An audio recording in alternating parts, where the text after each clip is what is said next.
বাণীপীঠ শিক্ষাঙ্গনের আরও একটি উপস্থাপনায় স্বাগত জানাচ্ছি সকল ছাত্রছাত্রী এবং সাহিত্যপ্রেমী সকল মানুষকে। আজকের উপস্থাপনাটি বিভূতিভূষণ বন্দ্যোপাধ্যায়ের লেখা অন্যতম একটি বিখ্যাত ছোট গল্প পুঁইমাচা কেন্দ্রিক। পুঁইমাচা এই গল্পটি বিভূতিভূষণ বন্দ্যোপাধ্যায়ের পল্লী প্রকৃতি এবং পল্লী গ্রামের সাধারণ সহজ সরল মানুষগুলির প্রতি তার যে একটা প্রেম, ভালোবাসা বা একটা সহজ সরল অন্তরের টান ছিল সেটাকে আরও একবার স্মরণ করায়। আরও একবার বললাম এই কারণে যে এই বিভূতিভূষণ বন্দ্যোপাধ্যায়েরই লেখা পথের পাঁচালী উপন্যাসে আমরা দেখেছিলাম কিভাবে তিনি পল্লী জীবনকে, গ্রাম জীবনকে নানাভাবে পাঠকের চোখের সামনে উপস্থাপিত করেছিলেন অপু, দুর্গা, হরিহর, সর্বজয়া এই ক্যারেক্টারগুলোর মাধ্যমে। আর আজকের আলোচ্য পুঁইমাচা গল্পটিতেও নতুন একটি পরিবার এবং সেই পরিবারের কিছু সদস্যদের মাধ্যমে গ্রাম বাংলার চিরাচরিত জনজীবনের একটি দুঃখজনক ঘটনা বা কাহিনীকে তিনি ব্যঞ্জিত করেছেন নতুন রূপে, নতুনভাবে। বাংলার সমাজে, সংস্কৃতির কাছে মেয়েরা বরাবরই একটা বোঝা স্বরূপ। বর্তমান যুগ হয়তো অনেকটা উন্নত হয়েছে, বর্তমান যুগে পরিবর্তিত হয়েছে মানুষের মন, কিন্তু আগেকার দিনে মানুষের মন, মনন, মেন্টালিটি অনেকটাই ছিল অন্যরকম। সে যুগে একটা পরিবারে, বিশেষ করে দরিদ্র পরিবারে, যদি পরপর অনেকগুলি কন্যা সন্তান জন্মগ্রহণ করত, তাহলে সেই কন্যা সন্তানগুলো সেই পরিবারের কাছে হয়ে উঠত বোঝাস্বরূপ। বিশেষ করে বাবা মায়ের মনে সর্বদাই একটা চিন্তা থাকতো তাদের বিবাহ সংক্রান্ত ব্যাপারটিকে কেন্দ্র করে। কারণ মেয়ে সন্তান জন্মগ্রহণ করলেই একটা নির্দিষ্ট সময়ে তাদের বিবাহ দিতে হবে এবং বিবাহ দেওয়ার সময় যথোপযুক্ত পাত্র খোঁজা থেকে শুরু করে পর্যাপ্ত পণ দিয়ে ভালো ঘরে সেই মেয়েটিকে বিয়ে দিয়ে একদম তার জীবনটাকে পরিপূর্ণতা প্রদান করা পর্যন্ত বাবা মায়ের যে টেনশন, চিন্তা বা তাদের মনে যে একটা মানসিক দ্বিধাদ্বন্দ্ব কাজ করতো তার কোনো সীমা পরিসীমা ছিল না। আমাদের আলোচ্য পুঁইমাচা গল্পের প্রধান চরিত্র খেন্তি। গল্পটির আলোচনা শুরু করার আগে প্রথমেই বলবো যে পুঁইমাচা এই জিনিসটা কি। যারা গ্রামে থাকেন তারা বিষয়টা সম্পর্কে পরিচিত, যারা শহরে থাকেন একদমই জানেন না, তাদের জন্য বলছি। পুঁই গাছ প্রকৃতপক্ষে একটি শাকের গাছ। পুঁই শাক যে আমরা খাই সেই গাছটাকে বলা হচ্ছে পুঁই গাছ, এবং এই পুঁই গাছ যেহেতু একটু লতানো গাছ, সেই জন্য গ্রাম বাংলাতে যারা পুঁই শাক চাষ করেন তারা বেশিরভাগ ক্ষেত্রে কোনো একটি মাচা অর্থাৎ কোনো একটি চালের ওপর সেই পুঁই গাছটিকে লতিয়ে দেন এবং তারপর সেই পুঁই গাছটা লতিয়ে লতিয়ে সেই মাচার ওপর বাড়তে থাকে।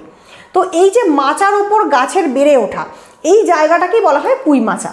তো পুঁই গাছের বেড়ে ওঠার জন্য উপযুক্ত মাচা বা যে স্পেসটা, জায়গাটা, সেটাকে আমরা বলছি পুঁইমাচা।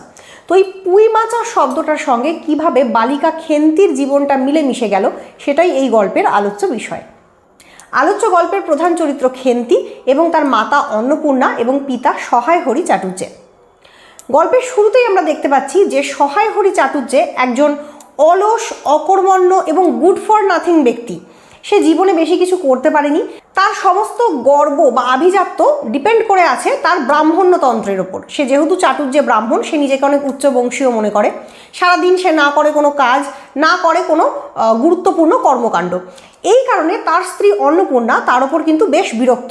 আমরা দেখি সারাদিন সহায় হরির কাজ হলো মাছ ধরে বেড়ানো, কার গাছে কি ফল ফলেছে সেটা যদি পেরে আনা যায় সেই চেষ্টা করা, কার বাগানে মেটে আলু হয়েছে সেটা যদি তুলে আনা যায় সেই চেষ্টা করা।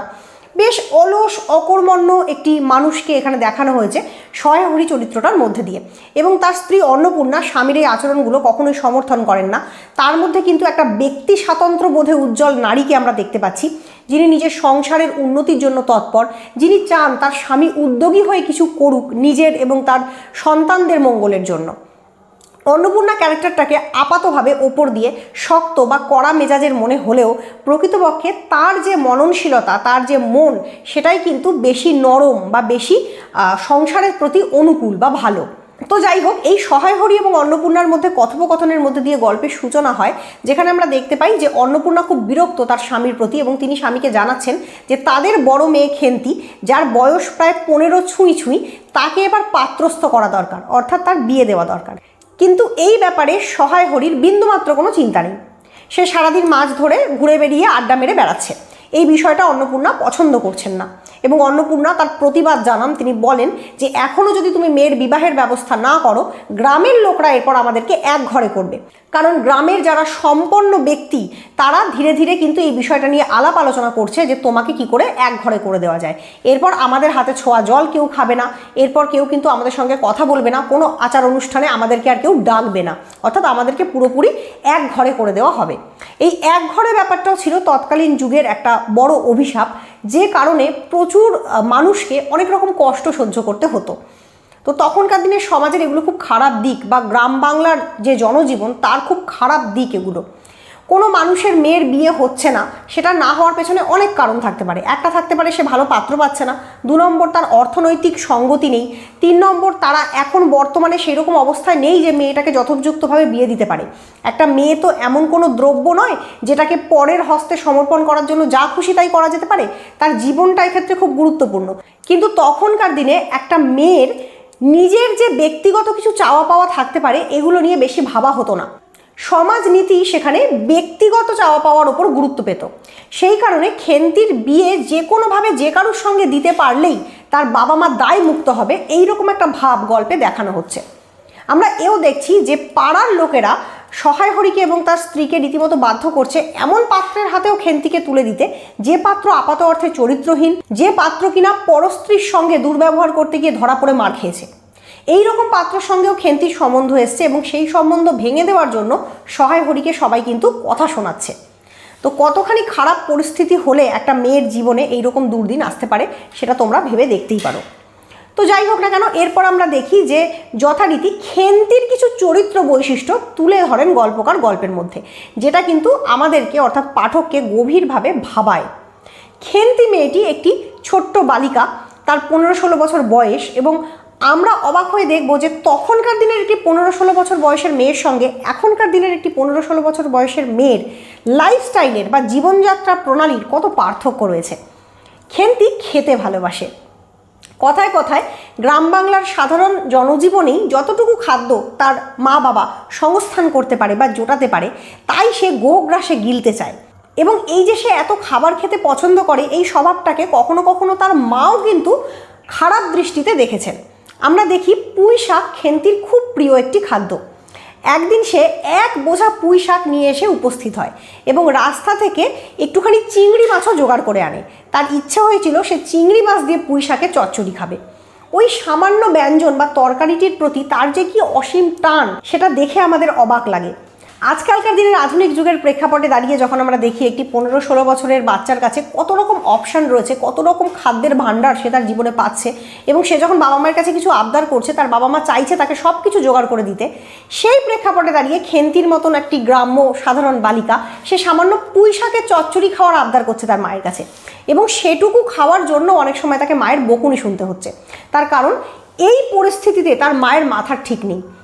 তার বয়স প্রায় 15 ছুঁই, তার বিয়ে হচ্ছে না, তার বাবা তার বিয়ের ব্যাপারে কোনো উদ্যোগ গ্রহণ করছেন না, এবং সবথেকে বড় কথা পাড়ার লোকেরা মিলে তার বিয়ে সংক্রান্ত ব্যাপারটিকে কেন্দ্র করে তাদেরকে এক ঘরে করার সিদ্ধান্ত নিতে চাইছেন।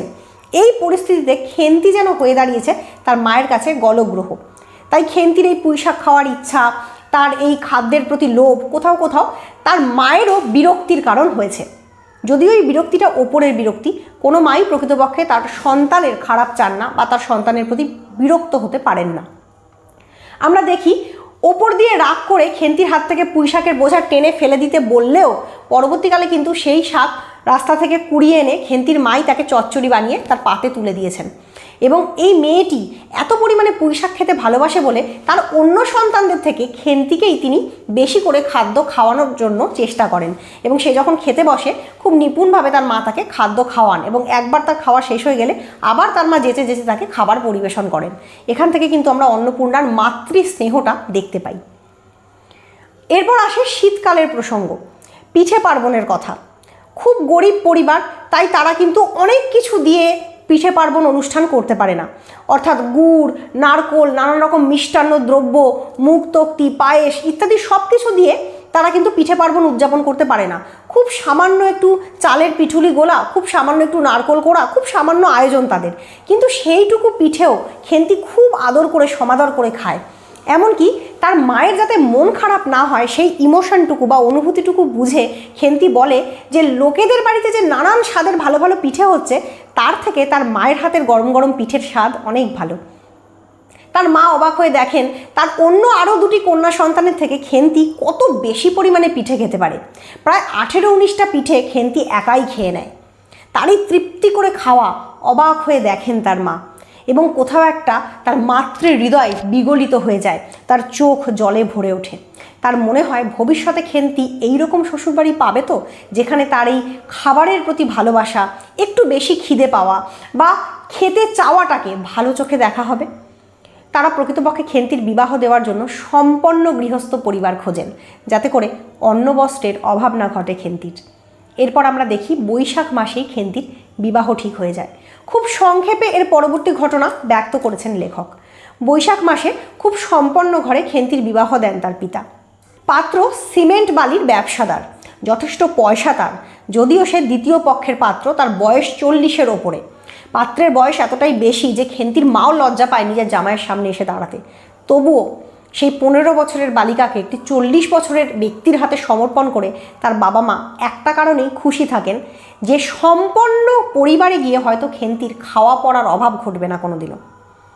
কিন্তু কার্যক্ষেত্রে বিষয়টা কি সেরকম ঘটে?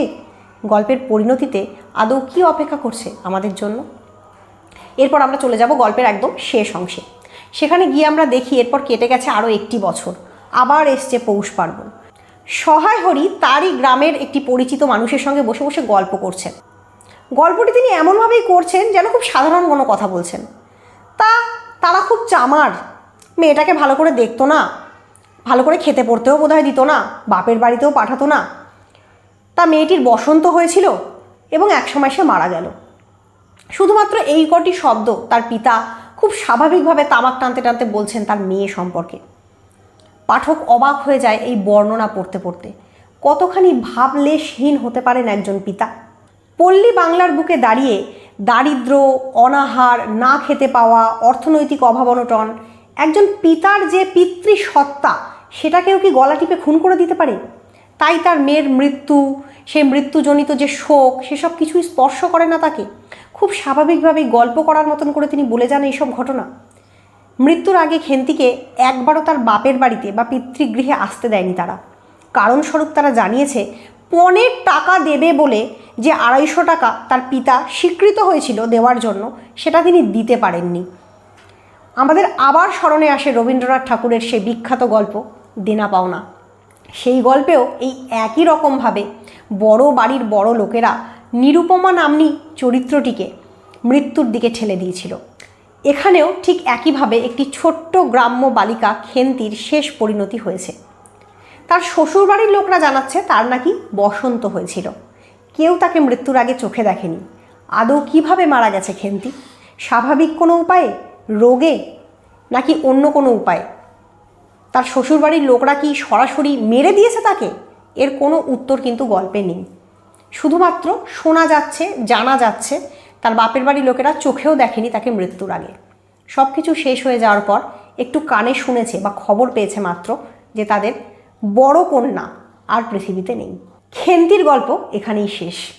এরপর গল্পের শেষ ব্যঞ্জনা নিহিত হয়েছে ছোট্ট একটি পুঁই গাছকে কেন্দ্র করে, যে পুঁই গাছটি খেন্তি বিবাহের পূর্বে নিজের বাপের বাড়ির ভিটের একটি ছোট্ট কোণে পুঁতে দিয়ে গেছিল বা বসিয়ে দিয়ে গেছিল। পুঁই শাক খেতে বড্ড ভালোবাসত তো মেয়েটি। সেই ছোট্ট পুঁই চারাটিকে প্রত্যেক দিন জল দিয়ে খুব আদর করে বড় করছিল সে। তার বাসনা ছিল পুঁই চারাটি যখন বড় হয়ে উঠবে, নধরকান্তির চেহারা ধারণ করবে, তখন সেই পুঁই শাকের চচ্চড়ি খুব আরাম করে খাবে সে তার পিতৃগৃহে এসে। কিন্তু বাপের বাড়িতে আর ফেরা হলো না তার। মৃত্যু কেড়ে নিল তাকে পৃথিবী থেকে। আমরা দেখি গল্পের একদম শেষে আবার ফিরে এসছে শীতকাল, পৌষ মাস, পিঠে পার্বণ চলছে। অন্নপূর্ণা তার সাধ্যমতো পিঠে করেছেন। তার যে আরও 2টি মেয়ে আছে, সেই 2টি মেয়েকে মনের মতন করে পিঠে খাওয়াচ্ছেন তিনি। না জানি এদের কপালেও কি অপেক্ষা করছে পরবর্তীকালে। গরিব ঘরের মেয়েদের যে ভবিষ্যৎ বলে কিছু হয় না।